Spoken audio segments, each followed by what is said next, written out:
What's up, guys? My name is Savolia, and I'm so glad you made it to my channel today. I'm doing some things. I'm revamping some things. Um, I've decided that I'm going to bring everything all together in one place, in one platform. If you have already subscribed to this channel, you likely did because of my fitness content, considering that's majority of what I posted. But I really want to empower women to build a strong wealth system. And that includes fitness, that includes finance, that includes faith. And it includes many other things too, but those are the three big general categories. And then I have some subcategories within each where I'm going to kind of explore and talk about, different details, subcategories within these categories. So, for example, a lot of people, they think about faith as God, but faith is also family, it's also relationships, it's also values, character, service, purpose, peace, joy. Whether you lead a faithful life or not, whatever that looks like for you, it tends to include all or at least some of those kind of subcategories. And then the same goes for finance. We think about money and saving and investing, but what about taxes? What about real estate, stocks, index funds, insurance? There's a lot of subcategories within finance that are important to at least have a good foundational understanding of, to have a comprehensive approach in your financial health. And then, of course, your physical health, fitness.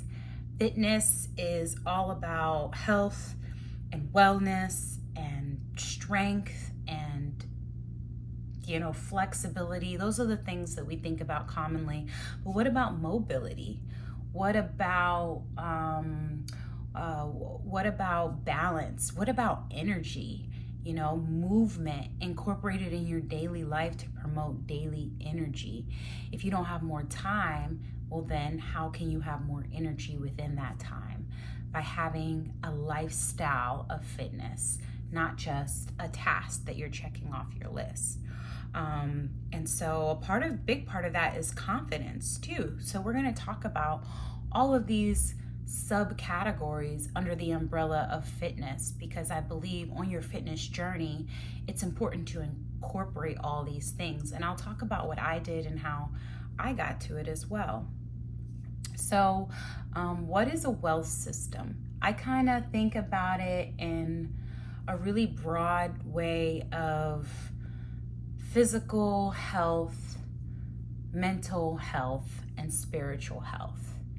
Wealth isn't just about having a lot of money. It's not just rich. Wealth is so much more than that. Because if you were to, for example, start making $100,000 a month, that's over $1 million a year, right? Just hypothetically, picture yourself making all that money, but all of a sudden you've been diagnosed with cancer or a chronic disease like diabetes or obesity that leads to high blood pressure. Just picture yourself, and I know I'm not trying to go to a dark place, I promise. But it's important to think about our health, because it doesn't matter how much money we have in the whole world. What is money in poor health if we can't get up and go to the bathroom without assistance, or we can't do the things that we love to do anymore, whether it be going on a walk or going on a cruise, because you have to walk around a boat, And so, especially in America, if you live in America or not, there's this everyone knows this epidemic of obesity, and it's inhibiting us from physically doing a lot of things that we may want to do. So this is not about making anyone feel shameful. It's just about encouraging you and empowering you to have better habits to lead to longevity, so that while you're working so hard at your job, when you do eventually retire, you can have the life that you want to have. You don't have to compromise because your health has deteriorated and fallen short of where your mind is. So, obviously I'm hoping a lot of people can benefit from this channel, but really this is for women. This is for women to build a strong wealth system in faith, fitness, and finance. And how can that be incorporated into our daily lives? How can we build habits and systems to get to the life that we have envisioned for ourselves? And so I hope that you're going to be on this journey with me. I'm really, really, really excited.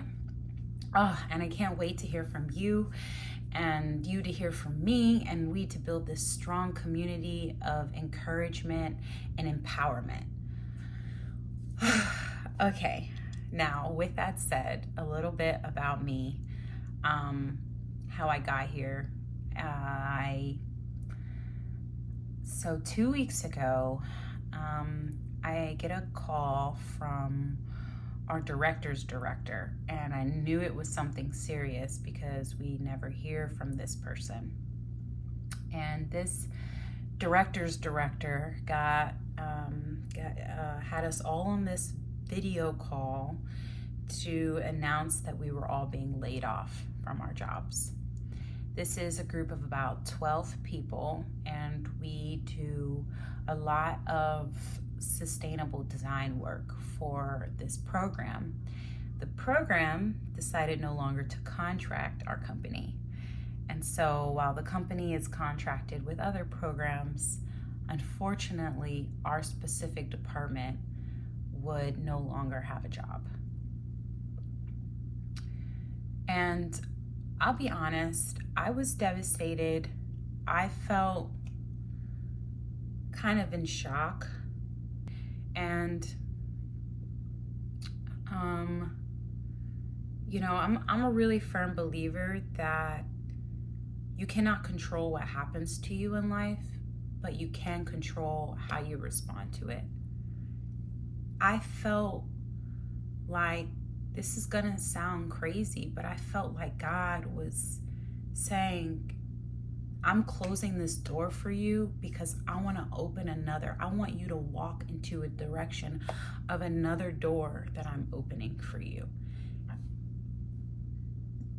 And for a long time, I've wanted to be my own business owner. I didn't want to trade time for money. I wanted to be my own boss, have control of my own hours. That's always been so, so important to me. And my instinct was, okay, I gotta find another job. But I've been trying to slow down, reset, and figure out, well, what brings me joy? What brings me peace and purpose in this life? And I'm grateful that I have been the answer to that question. Those questions weren't difficult because I have been working towards this for, I want to say 3-4 years. I've been intentionally moving in the direction of, this is the life I want to have. This is the person I want to be. These are the areas I want to help others in. I've always known that I love to help people. I've always known that at the core, I'm kind of an educator. I'm an encourager. I'm a leader, because in everything I've done in my life, I've just stepped into these roles of pouring into others. And so I said, God, I want to pour into people. I want to pour into people on faith, fitness, and finance. And, obviously we have these things happen to us where obviously we need a shift. It's God directing us towards something else, because the shift is out of our control. It's happening. So that's great. And just because I know I need to shift doesn't mean this is where I need to shift entirely to. I am so open right now to God's calling, but I've always wanted to do this, so I'm not gonna stop, I'm not going to stop chasing fitness, faith, and finance. It is the most important thing in my life to me. And to be able to share that and be on a platform to help other women, my words are without. I don't have words. I'm speechless. The opportunity would be invaluable. And so that's why I'm here. That's why I'm jump starting this, because I cannot control being laid off, but I can control how I'm going to respond to it. And I'm so thankful that I've got other opportunities, that I haven't poured everything into this one job, because despite what we've been told, jobs are not as safe as we think. They're just not. And to have different skill sets, especially as a woman, that's everything. And so if this resonates with you, if you're trying to figure out what to do, who to become, I just want to tell you, you are more than the job that you have. You are more. And I also want to say that you are more than the man you marry, and you are more than the children you're raising. I am not married, and I'm childless right now, you know. But we as women, we tend to get so caught up in career and family that we lose ourselves. And you don't have to. You can be strong and sexy and intelligent and fit and financially literate and at peace in who you are and with your creator. I'm telling you that you absolutely can be that. And I absolutely can be that. So let's be that together. All right, I want to talk about how I got here, starting with the physical. I remember in 2019, they announced that everything is going to be shut down, and we have entered into a pandemic, my apologies. We've entered into a pandemic, and everything is coming to a screeching halt. And you have to stay home. People were freaking out. And once again, I just have that mentality of I can't control what happens to me, but I can control how I respond. And I chose to get something out of that experience. I'm going to build a new habit. And I've always wanted to get into fitness. I've always wanted to find consistency working out. And so I told myself, this is it. This is your opportunity.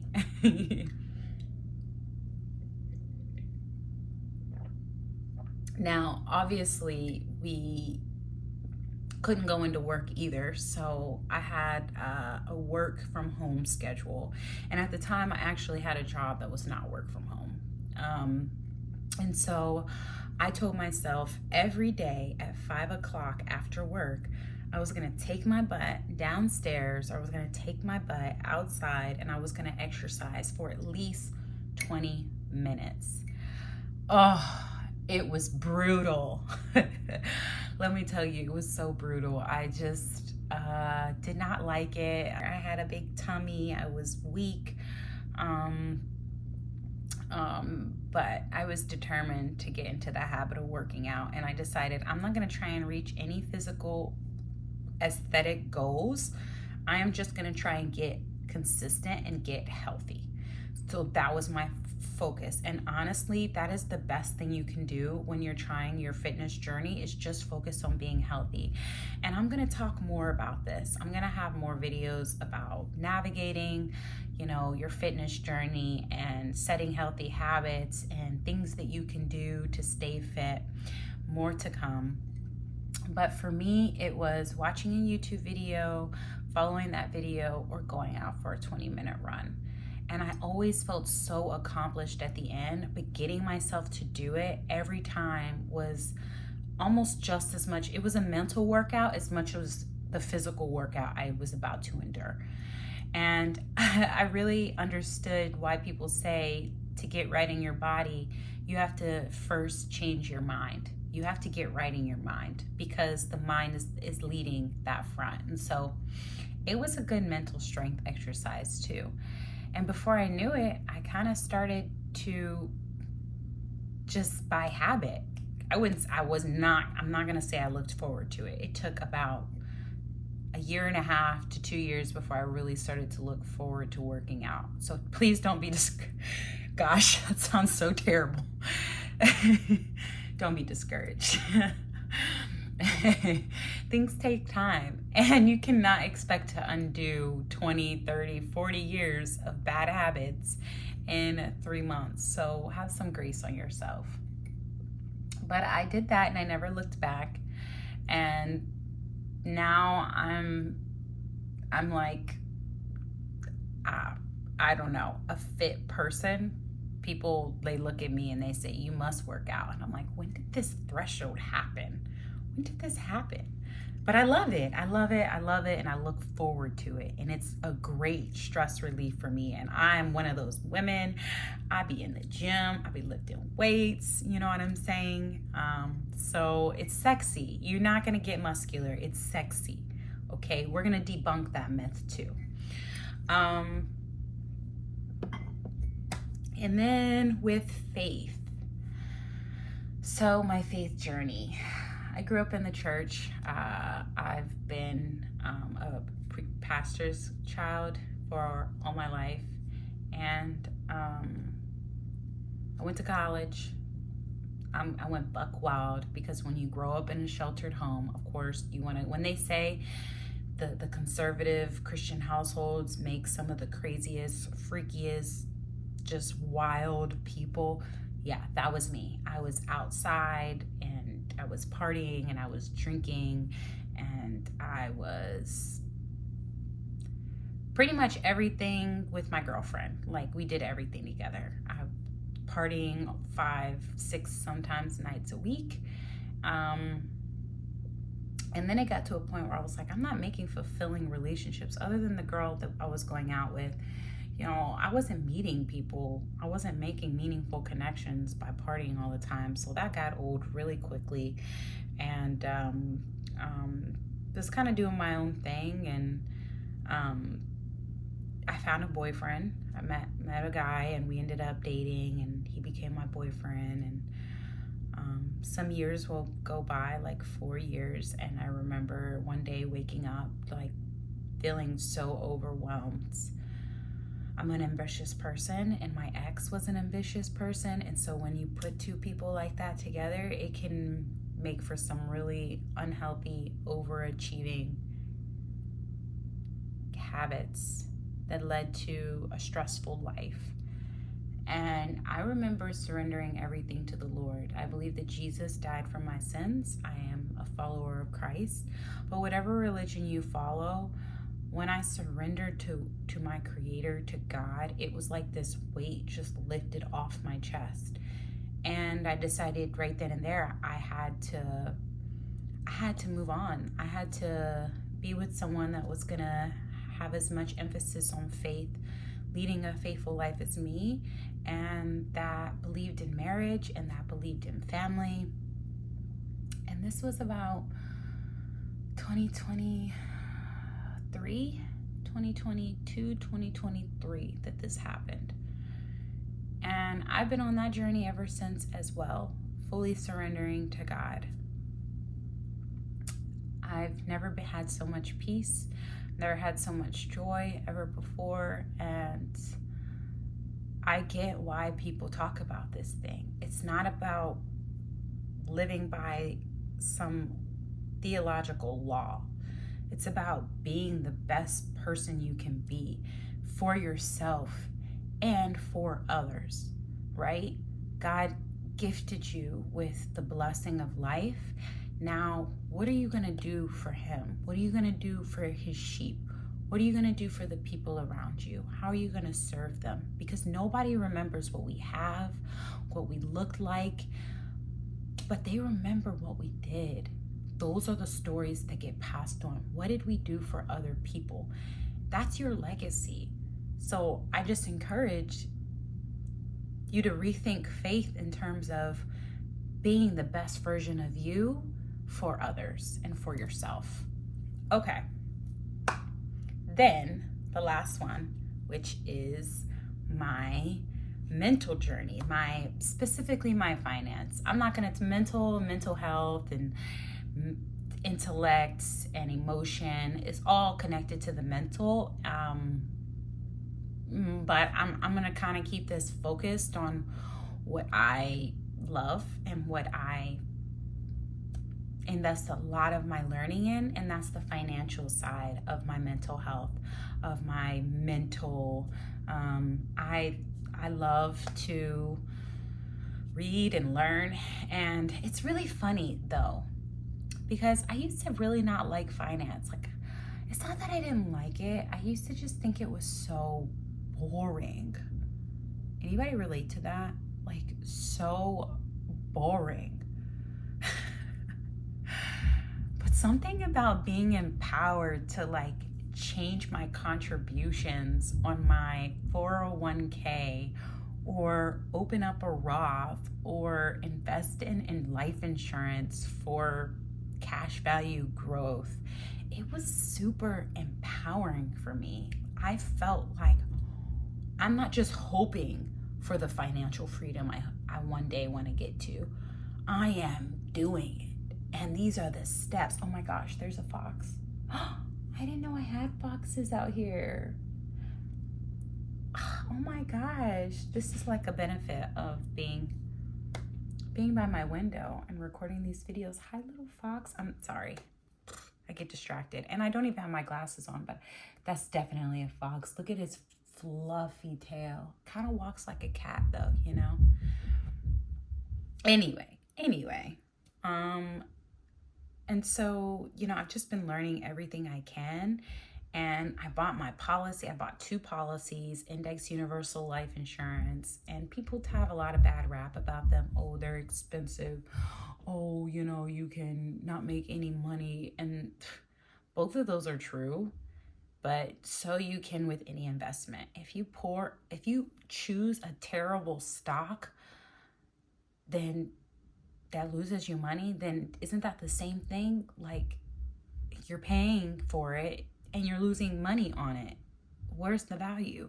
So just like everything, you will kind of want to do your research and look for good companies, an agent that works with multiple companies and can compare the rates of return, the expenses, and the indexes that they have tied to their product, to their universal life product, their IUL, which stands for Index Universal Life. And so when I was purchasing my second policy, I realized that the agent I was buying it from, I was showing him how to do these things. And long story short, I was like, oh my gosh, what the heck? Like, you cannot rely on others to be financially literate. I was looking at the mutual funds that my employer selected for all of us to secure a retirement, and they were like 3-4% of expense on these mutual funds. 3 to 4, maybe even there was a 5%. You know how expensive that is? You know how crazy that is? And yet we're told to just trust the professionals. They're going to choose what's best for us. I said, no. I changed all of that to 0.1% expense index funds. Index funds are passively managed mutual funds. And I did that, and I immediately saw an uptake in my return. I saw more money coming into my pocket. And it just made me sad that I can't really rely on the systems put in place to help us with our finances as much as we can rely on our own knowledge. So long story short, I've been on this binge journey trying to become as financially literate as I can, and I've learned some things along the way that I'm hoping can help you, as have helped me. I'm not going to say anything more about that, but that's kind of how I got into all these categories: faith, fitness, finance. And maybe you're like, well, I like what she's talking about with the fitness, but I don't really want like the finance and the faith side. It's cool. You're going to be able to tell just from the title of the video what it's about, and you can choose whatever you want. But I'm hoping really, really hoping that, you will consider these other areas, because we can only go so far physically by neglecting our mental and our spiritual, and vice versa. We can only go so far mentally, or we can only go so far spiritually if our bodies are slowing us down, if our mind is slowing us down, telling us things like, you can't do it, you're not good enough. Screw that. Screw that. You are good enough. You are capable. You are special. You are unique in exactly how you've been created. And that is deserving of so much. So let's do this thing. Let's do this thing. If you are a woman and you want to build a wealth system of strong faith, strong fitness, strong finance, or maybe just one of those things, stay tuned. I'm really, really looking forward to taking this journey together.